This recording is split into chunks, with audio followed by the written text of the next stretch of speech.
ایک ٹائم لیا آپ کے سامنے کہ فلاں ڈیٹ کو آپ کو میں روپیہ دے دوں گا، نہیں دے پایا تو آپ آ گئے مانگنے کے لیے، بھائی میرے پاس ٹائم ابھی روپیہ نہیں ہے، تھوڑا آپ سہولت دے دیجئے، تھوڑا اور ٹائم دے دیجئے، 10 دن کا ٹائم دے دیجئے، آپ نے دے دیا، اس سے آپ کے اوپر نقصان نہیں، رحمتوں کی بارش ہوگی۔ اور کیا جانتے ہیں، بخاری کی وہ حدیث آپ سنے ہوں گے، اللہ کے رسول صلی اللہ علیہ وسلم نے فرمایا ایک آدمی کا انتقال ہوا، اللہ تبارک و تعالیٰ کے سامنے پیش ہوا، ان کے پاس کوئی نیکی نہیں ہے، کوئی نیکی نہیں ہے، اللہ تبارک و تعالیٰ کی طرف سے پوچھا جاتا ہے کہ ان کو پوچھو کوئی نیکی کوئی عمل تو کیا ہوگا دنیا میں، کہا کچھ نہیں دکھ رہا ہے، کہا ایک عمل میں نے زندگی میں کیا ہے، کیا کیا ہے، کہا میں جب کسی کو قرض دیتا تھا، تجارت مال بیچتا تھا، ادھار میں دیتا تھا، یا کسی کو روپیہ پیسہ قرض میں دیتا تھا، تو تقاضا کرنے کے ٹائم پہ میں نے اپنے نمائندے کو، اپنے کارندے کو میں یہ حکم دے کر کے رکھا تھا کسی پر سختی نہیں کرنا، نرمی اور سہولت کے ساتھ ان کے ساتھ بات کرنا، اگر کوئی دے نہ پائے وقت پر تو اس کو چھوڑ دینا، نرمی کا معاملہ، سختی کا معاملہ نہیں کرنا۔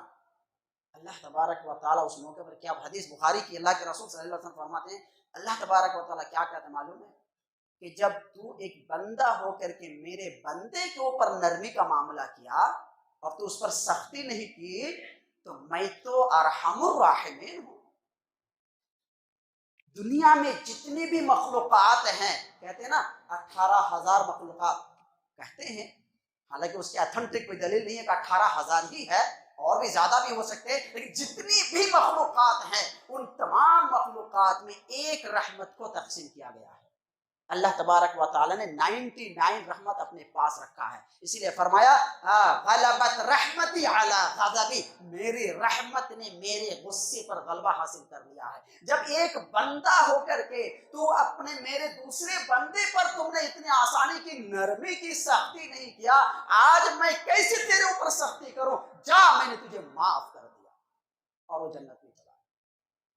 ایسا نہیں کوئی شرک کرنے والا، توحید ضروری ہے، اس میں کوئی دو رائے نہیں، کوئی یہ نہ سمجھے کہ اور شرک میں ڈوبا ہوا آدمی چلا گیا، شرک معاف نہیں ہے میرے بھائیوں، توحید کے بعد یہ ساری چیزیں ہیں، لیکن توحید کے بعد بھی اگر معاملات خراب رہا تو جہنم میں چلا جائے گا وہ۔ تو یہ معاملات، لوگوں کے ساتھ معاملات میں آسانی۔ اور میرے بھائیوں آخری بات میں آپ کے سامنے کہ جب آپ کسی سے کچھ لین دین کا معاملہ کریں تو وعدے کا پکا بنے، وعدے کا پکا رہیں، منافقانہ چال نہ چلے، کبھی کسی کو دھوکہ فراڈ نہ کریں۔ اگر آپ وعدے کا پکا رہیں گے تو اللہ کی طرف سے آپ کے اوپر خاص رحمتیں آئیں گی۔ کوئی نہ، جیسے مثال کے طور پر اگر کوئی کسی سے قرض لیتا ہے اور اس قرض کو ادائیگی کا دل میں ارادہ رکھتا ہے کہ میں ادا کروں گا، اللہ تبارک و تعالیٰ کوئی نہ کوئی سبیل ضرور پیدا کرے گا کہ اللہ اس کا قرض ادائے گا، راستہ نکال دے گا۔ صحیح بخاری میں ایک روایت ہے، ایک واقعہ ہے بنی اسرائیل کے دو دوست کا، صحیح بخاری کی حدیث ہے یہ۔ اللہ کے رسول صلی اللہ علیہ وسلم نے فرمایا کہ بنی اسرائیل میں دو دوست تھے، ایک دوست کو کبھی کسی طریقے سے روپے پیسے کی ضرورت پڑی، دوسرے دوست سے انہوں نے مانگا کہ بھائی مجھے اتنی روپے کی ضرورت ہے، تھوڑا آپ مجھے قرض دے دو، تو کہا میں قرض تو آپ کو دوں گا لیکن اس پر کوئی گواہ، کہا گواہ میں اللہ کو بناتا ہوں۔ دیندار دونوں تھے، ماشاءاللہ دیندار دونوں تھے، تقوی پرہیزگار والے دونوں تھے، ایک دوسرے کے اوپر دونوں کو بھروسہ تھا، لیکن اسلام کا ایک اصول اور ضابطہ ہے، وہ جو سورہ آیت میں نے سورہ بقرہ کی آیت بولا، اس میں پورا اصول اور ضابطہ بیان کیا گیا ہے، وقت نہیں نہ ورنہ پوری تفصیل آپ کو بتاتا۔ بہرحال اس نے کہا کہ کوئی گواہ، کہ میں گواہ اللہ کو بناتا ہوں، کہ کوئی اچھی بات ہے، کہ کوئی ضامن، اگر تو نہیں دے پایا تو تیری جگہ پہ کوئی آ کر کے دے گا، کہ اس کو بھی میں اللہ ہی کو میں اپنا ضامن بناتا ہوں، اچھی بات ہے، دے دیا ان کو روپیہ، کمٹمنٹ ہو گیا، فلاں ڈیٹ کو 1 مہینے کے بعد سمجھیے کہ آپ مارچ مہینے کی 30 تاریخ کو میں آپ کو یہ روپیہ دے دوں گا، آج لیا مارچ مہینے کی 30 تاریخ کو آپ کو روپیہ دے دوں گا، وعدہ کر لیا، یہ بھی وعدے کا پکا ہے، اس کو بھی اس پر بھروسہ ہے کہ اللہ کو گواہ بنایا، اللہ کو ضامن بنایا، یہ دھوکہ نہیں دے سکتا۔ اب اس ڈیٹ کو انہوں نے روپیے کا انتظام کر کے 1000 دینار کا معاملہ تھا اس زمانے میں، بنی اسرائیل کا زمانہ 1000 دینار کا معاملہ تھا، وہ کسی طریقے سے جمع کیا، لیکن دونوں کے گھر کے بیچ میں ایک دریا کا فاصلہ تھا۔ اب اس پار جانے کے لیے، دینے کے لیے دریا پار کرنا پڑے گا۔ وہ صبح کے ٹائم دریا کے پاس گیا کہ کوئی کشتی ملے گی ادھر جانے کے لیے تو ہم جا کر کے دے دیں گے۔ اتفاق سے دیکھیے کہ اس دن ایک بھی کشتی نہیں آئی اور شام ہو گیا، اس پر جانے کو ملا نہیں۔ یہ دل میں ڈر رہا ہے کہ میں نے اللہ کو گواہ بنایا ہے، اللہ کو ضامن بنایا ہے، وہ تو مجھے دھوکے باز سمجھے گا، جھوٹا سمجھے گا، اب میں کیا کروں؟ اس کو سمجھ میں نہیں آ رہا تھا۔ آخر میں اس نے کیا کیا، ایک لکڑی پڑی ہوئی تھی، لکڑی اٹھایا اور اس لکڑی کو سوراخ کیا اور اس کے اندر اس 1000 دینار کو رکھ کر کے اس کے منہ کو کسی چیز سے بند کر کے اللہ کو گواہ کر کے، اللہ تو ہی میرا ضامن ہے، تو ہی میرا گواہ ہے، تجھ پر میں بھروسہ کر کے اس لکڑی کو میں دریا میں ڈال دیتا۔ ادھر سے وہ آدمی بھی کشتی لنگر گاہ میں آ کر کے کھڑا ہے کہ میرا دوست ہو سکتا ہے آج روپیہ دینے کے لیے مجھے آئے، آج کا وعدہ ہے، اور وہ بھی شام تک وہیں پر کھڑا رہا، لیکن کوئی نہیں، کشتی آئی نہیں۔ شام کے وقت وہ سوچا کہ گھر جاتے جاتے چلو، مایوس تو ہو گیا، شام گھر میں لکڑی اکڑی نہیں ہے، 2-4 لکڑیاں کچھ چن لے۔ اسی کے بیچ میں وہ لکڑی بھی پانی کے تھپیڑے کھاتے کھاتے وہاں پر پہنچ گئی۔ وہ اس لکڑی کو اٹھا کر کے گھر لے کر کے چلا گیا۔ لکڑی کو چیرتا ہے تو اس کے اندر سے 1000 دینار نکلتا ہے اس کو، اور اس کے اندر ایک لیٹر بھی، ایک خط بھی ملتا، دوست میں نے وعدہ کیا تھا اللہ کو گواہ کر کے، اللہ کو ضمانت دے کر کے، لیکن ایسا معاملہ پیش آیا تھا جس کی وجہ میں نے اللہ پر بھروسہ کر کے یہ میں نے تجھے حوالے کیا ہے۔ اس کو مل گیا، لیکن اس کو ابھی یقین نہیں تھا کہ ملا کہ نہیں ملا، دوست کی ملاقات نہیں ہے۔ پھر یہ 1000 دینار لے کر کے اس کے گھر پہنچا اور کہا کہ ایسا ہے، تمہارا بھی میرے اوپر قرض ہے، لے لو۔ تو کہا کیا تم نے مجھے قرض نہیں دیا ہے؟ کہا کہ میں نے قرض تو ایسے کر کے دیا تھا، کہ تیرا قرض ادا ہو گیا ہے، مجھ تک پہنچ گیا ہے۔ بتائیے، توکل علی اللہ، بھروسہ دیکھیے، کوئی سوچ سکتا ہے کہ دریا میں روپیہ ڈالنے کے بعد ادھر پہنچ جائے گا؟ کدھر بھی جا سکتا تھا وہ۔ تو دل میں اگر توکل ہو، اچھا ارادہ ہو، سچا ارادہ ہو، نیت میں اخلاص ہو، تو اللہ تبارک و تعالی آپ کو دنیا میں ذلیل و خوار ہونے نہیں دے گا۔ میرے بھائیو، یہ مختصر سی بات تھی، تو ان میں معاملات کا سب سے پکا اور سچا ہونا ہمارے لیے ضروری ہے۔ عبادت کے ساتھ ساتھ معاملات کو یاد رکھیے، اور یاد رکھیے عبادت میں تھوڑی بہت کمی بیشی ہو جائے تو وہ اللہ کے حوالے، اللہ خود اس کا معاملہ کو نپٹنے والا ہے۔ اللہ چاہے تو معاف کر دے گا، چاہے جو بھی کرے گا، کیونکہ اللہ سے کوئی سوال نہیں کر سکتا۔ اللہ چاہے تو کسی کو اٹھا کر کے یوں جنت میں ڈال دے، کسی کو اٹھا کر کے یوں جہنم میں پھینک دے، اللہ سے کوئی سوال نہیں کر سکتا۔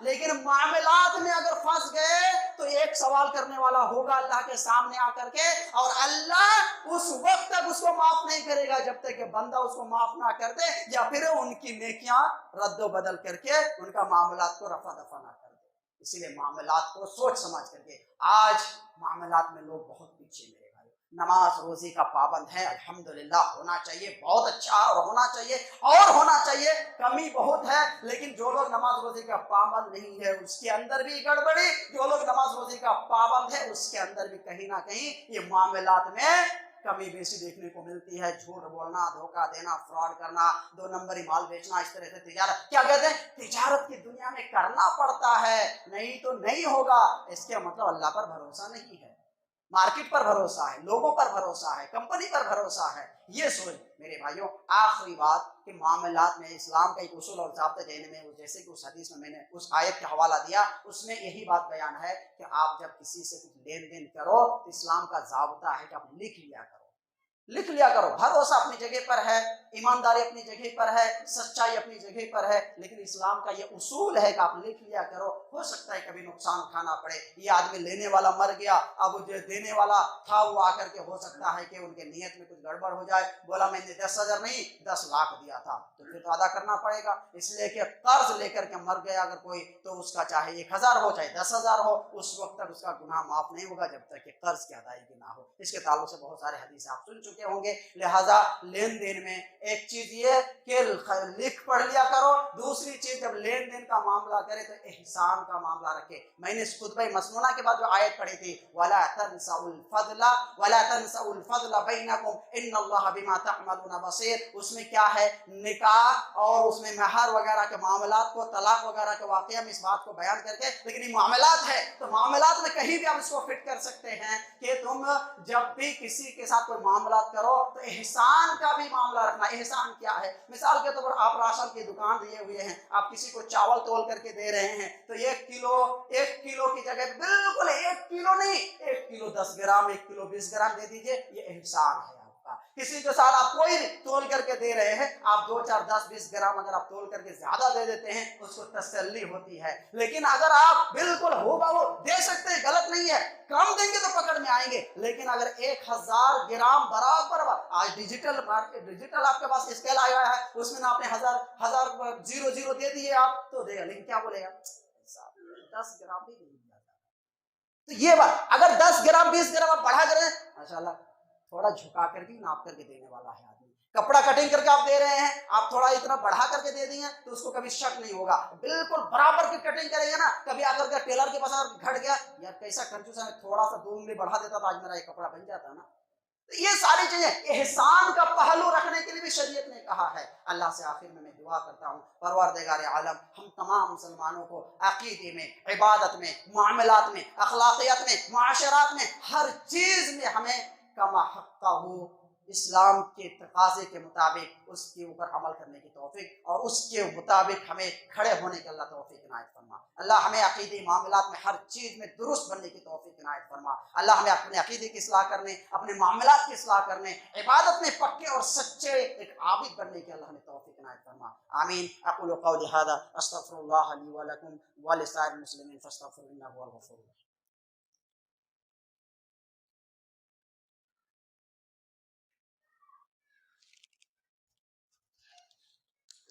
ان الحمد للہ نحمده ونستعینه ونستغفره ونعوذ بالله من شرور انفسنا ومن سیئات اعمالنا، من يهده الله فلا مضل له ومن يضلل فلا هادي له، واشهد ان لا اله الا الله وحده لا شريك له، واشهد ان محمدا عبده ورسوله. اما بعد فان خير الحديث كتاب الله، وخير الهدي هدي محمد صلى الله عليه وسلم، وشر الامور محدثاتها، وكل محدثة بدعة، وكل بدعة ضلالة، وكل ضلالة في النار. اعوذ بالله من الشيطان الرجيم. بسم الله الرحمن الرحيم. ان الله وملائكته يصلون على النبي يا ايها الذين آمنوا صلوا عليه وسلموا تسليما.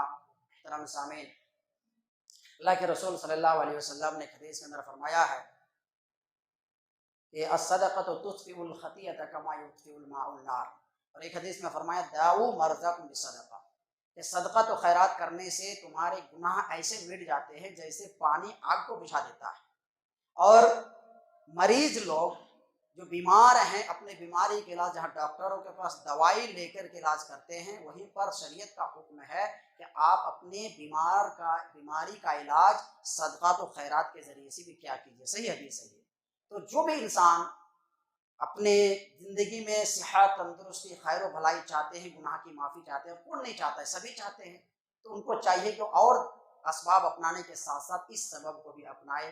لہٰذا میں آپ سے گزارش کرتا ہوں کہ اس مسجد کے اخراجات آپ تمام حضرات کے تعاون سے پورے ہوتے ہیں اور اس کے اخراجات بہت زیادہ ہیں. لہٰذا آپ لوگ جاتے جاتے مرد خواتین ہر ایک سے میں دلی گزارش کرتا ہوں کہ اس مسجد کے اخراجات کو پورے کرنے کے لیے آپ لوگ دل کھول کر کے تعاون کرتے جائیں. انشاءاللہ آپ کے گناہ بھی معاف ہوں گے، آپ کے بیماری بھی آپ کو شفا ملے گی، صحت و تندرستی بھی آپ کو ملے گی. اللہ سے دعا ہے اللہ تبارک و تعالیٰ آپ کے کاروبار میں بھی برکت دے، ترقی دے اور صحت و تندرستی عطا فرمائے اور گناہوں سے بالکل پاک صاف کر دے اور جنت میں، جنت الفردوس میں جگہ نصیب فرمائے. دوسری بات، انشاءاللہ آج بعد نماز مغرب تا عشاء جو نوجوان بڑے بزرگ کے لیے تربیتی پروگرام کورس شروع کیا گیا ہے، آج بعد نماز مغرب اس پروگرام دوسری تربیتی پروگرام کا آغاز ہوگا.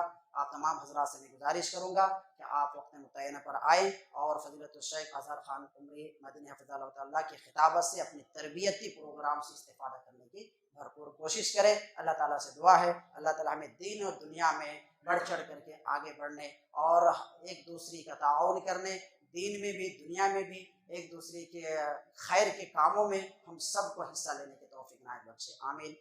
اللهم صل على محمد وعلى آل محمد كما صليت على إبراهيم وعلى آل إبراهيم إنك حميد مجيد. اللهم بارك على محمد وعلى آل محمد كما باركت على إبراهيم وعلى آل إبراهيم إنك حميد مجيد. عباد الله رحمني ورحمكم الله، إن الله يأمر بالعدل والإحسان وإيتاء ذي القربى وينهى عن الفحشاء والمنكر والبغي يعظكم لعلكم تذكرون. والله ذكر الله أكبر والله يعلم ما تصنعون.